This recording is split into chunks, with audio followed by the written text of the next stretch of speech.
Bonjour à tous, j'espère que vous allez bien.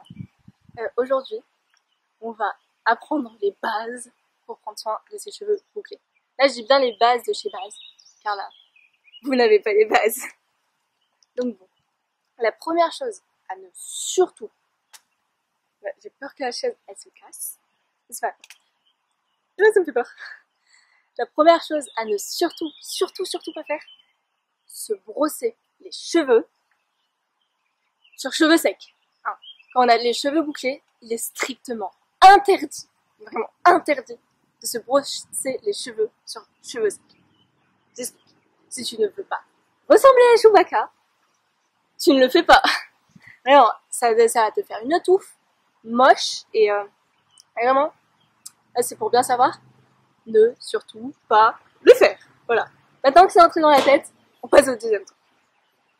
Il y a une technique qui est, on va dire, révolutionnaire.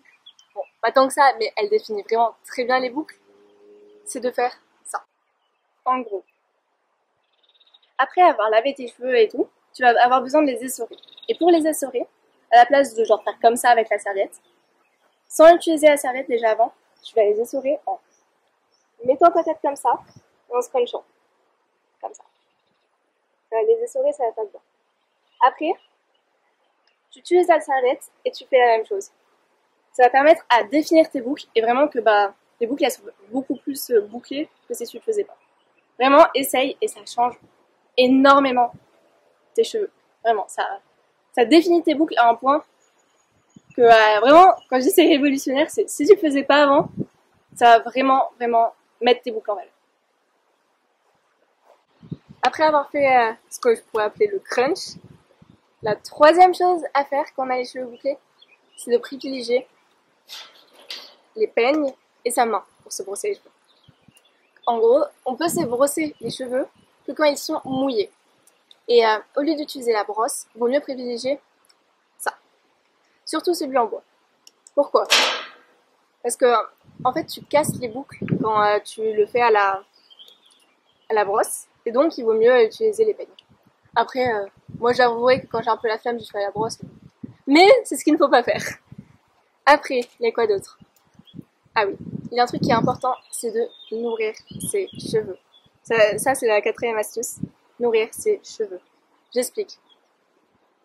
On a des cheveux bouclés. Ils sont plus secs que des cheveux lisses. Il est important de les nourrir. Mais il faut prendre des soins qui te correspondent. C'est vrai que ça coûte assez cher, donc c'est pour ça des fois il faut mieux privilégier les huiles et tout. Ça peut être un peu plus rentable, on va dire. Mais il faut mieux privilégier ce qui te correspond. Faut pas que si tu utilises de la mousse, faut pas que ça devienne cartonné, car ça peut vite le faire et donc là faut arrêter. Faut que ça soit, si tu utilises un soin style masque et tout, faut que ça soit assez nourrissant pour nourrir tes cheveux, mais pas trop pour que quand tu ressortes ils deviennent gras. Faut trouver le juste milieu. Après, cinquième petite astuce, on va dire, si tu te sèches les cheveux au sèche-cheveux avec l'embout pour cheveux bouclés, ça va te donner du volume. Si tu te les laisses à l'air libre, ça donne de la définition à tes boucles. Voilà, c'est un petit truc à savoir quand même. Et j'ai fini la vidéo. À la prochaine.